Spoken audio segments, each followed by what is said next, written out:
Welcome to the Slop Farm. Enjoy the video. Start by getting both devices ready.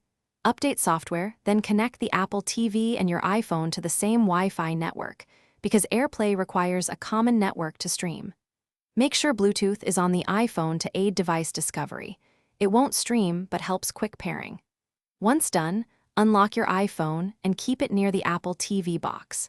This reduces delays and prevents timeouts when the TV advertises itself for AirPlay, so you can proceed to the next step immediately.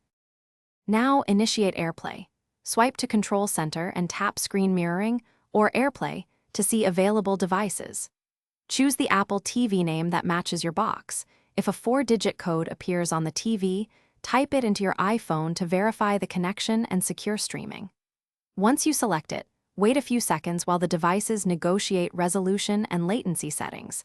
This step ensures the TV mirrors exactly what's on your phone. Make sure audio follows video by checking playback control. Finish by adjusting playback. Use Control Center to stop mirroring or change audio to the Apple TV. This avoids background audio on the phone. On the Apple TV, you can tweak display overscan or resolution if the image is cropped, because matching resolutions prevents blurry or scaled output. If things go wrong, try the key troubleshooting step.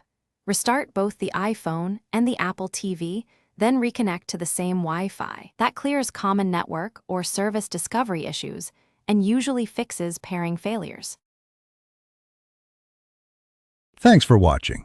Consider subscribing if we helped you today.